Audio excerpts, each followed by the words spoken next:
हरे कृष्णा। भागवतम के तीसरे स्कंद के 12वें अध्याय में विसर्ग का वर्णन है कि ब्रह्मा जी जो है वो कैसे सृष्टि करते हैं।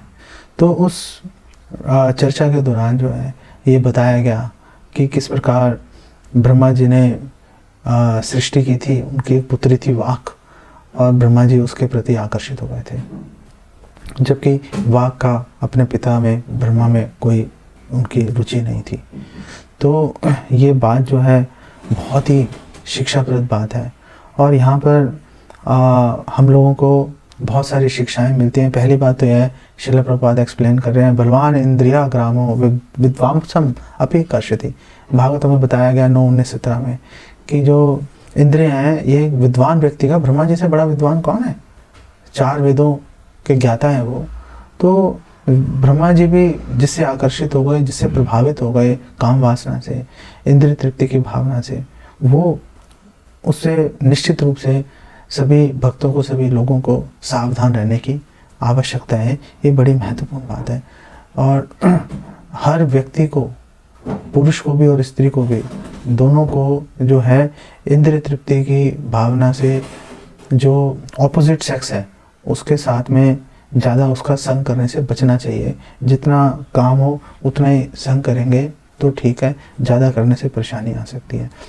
श्री वल्लभाचार्य एक्सप्लेन करते हैं यहाँ पर कि ये जो भोगने की इच्छा ब्रह्मा जी के हृदय में उत्पन्न हुई, वो उसको इस प्रकार से हम समझ सकते हैं कि जो ब्रह्मा जी ने एक श्लोक की रचना की और उस श्लोक को सुनकर उनके मन में बहुत आनंद आया। उस श्लोक का आनंद लेने का उन्होंने प्रयास किया। ऐसे नहीं कि वो एक्चुअली में अपनी पुत्री के पीछे दौड़ रहे थे सेक्स करने की इच्छा से, ऐसा कोई बात नहीं है। और हमारे आचार्य भी एक्सप्लेन कर रहे हैं कि ब्रह्मा जी के मन में विचार आया था, लेकिन वो विचार ही इतना कुत्सित विचार था कि बहुत ही इसकी भर्त्सना की गई है, और सब लोगों को इससे सावधान रहने की जो है सलाह, परामर्श दिया गया। और यहाँ पर यह भी एक्सप्लेन किया गया है इस परिप्रेक्ष्य में कि जो ये घटना घटित हुई कि ब्रह्मा जी के हृदय में वाक का भोग करने का विचार आ गया, यह घटना जो हमारा वर्तमान कल्प है इससे पहले किसी कल्प की घटना है। क्योंकि इस कल्प में तो जो ब्रह्मा जी हैं इनको स्वयं भगवान ने दर्शन दिए, चतुश्लोकी भागवतम प्रदान की और उनको आशीर्वाद दिया कि आप भ्रमित नहीं होंगे। तो इस कल्प में ब्रह्मा जी के हृदय में ये विचार आने की कोई संभावना नहीं है। ये पहले के किसी कल्प में ये घटना घटित हुई होगी। और जब ये घटना घटित हुई तो उस समय जो ब्रह्मा जी के 10 पुत्र हैं, मारीची आदि, वो ब्रह्मा जी के पास गए। और हालांकि काफ़ी कुत्सित विचार था ये, लेकिन फिर भी मारीची आदि पुत्रों ने ब्रह्मा जी को बहुत ही सम्मान, बहुत ही आदर के साथ उन्होंने बोला। क्यों आदर दिया? इतने कुत्सित विचार को आदर, ऐसे व्यक्ति को आदर देने की क्या आवश्यकता है? ये हमें मान के चलना चाहिए कि ऐसा जो ब्रह्मा जी इत्यादि जो महापुरुष हैं, अगर उनमें ऐसा कोई विचार आएगा तो उसके पीछे भी अवश्य कोई ना कोई उद्देश्य होगा। जैसे महाराज युधिष्ठिर हैं, उन्होंने जुआ खेला, तो जुआ खेलने के पीछे उनका जो ये बताना उद्देश्य था कि कोई बड़े से बड़ा महान व्यक्ति भी अगर इस पापपूर्ण कृत्य में अगर भाग लेगा तो उसका विनाश निश्चित है। तो जनसाधारण को ये बताने के लिए युधिष्ठिर महाराज ने ऐसा किया। इसी प्रकार ब्रह्मा जी ने भी ये बताने के लिए कि कोई कितना ही महापुरुष क्यों ना हो, उसको जो है स्त्री संग से दूर रहना चाहिए। इसी तरह से स्त्रियों को भी जो है पर पुरुष से दूरी बना के रखना चाहिए।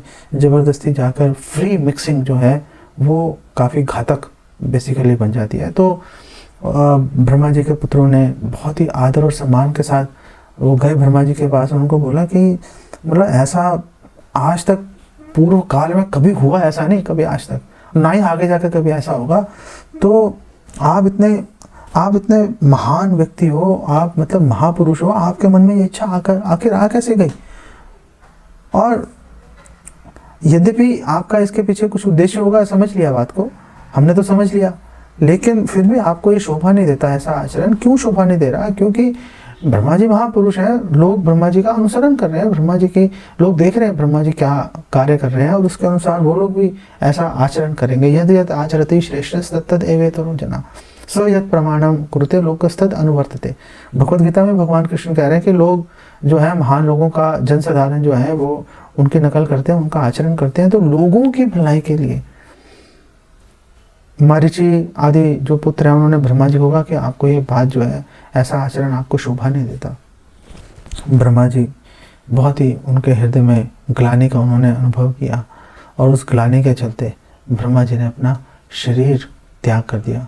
यहाँ पर एक बहुत महत्वपूर्ण बात यह भी है कि जब ब्रह्मा जी के पुत्रों ने उनके सामने उनको इस बात की चर्चा तो की आदर सहित, लेकिन साथ ही साथ उन्होंने, ब्रह्मा जी के पुत्रों ने एक और बड़ा महत्वपूर्ण कार्य किया जो कि हमारे लिए बहुत शिक्षाप्रद है, कि ब्रह्मा जी के पुत्रों ने परम भगवान की स्तुति भी करनी शुरू की, परम भगवान का स्मरण किया, परम भगवान से प्रार्थना की कि आप जो है हमारे पिता की हेल्प कीजिए, उनकी सहायता कीजिए ऐसी विकट स्थिति से उभरने के लिए। ये बात हमारे लिए बहुत महत्वपूर्ण है।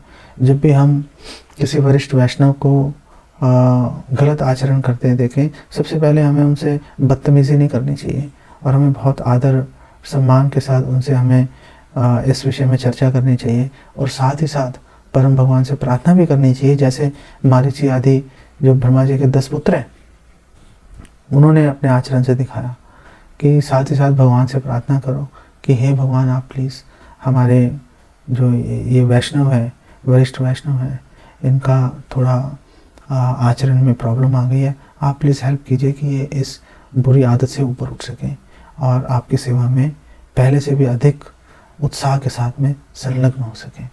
इसको यहीं पे विराम देते हैं। जगत गुरु श्रील प्रभुपाद की जय। हरे कृष्णा।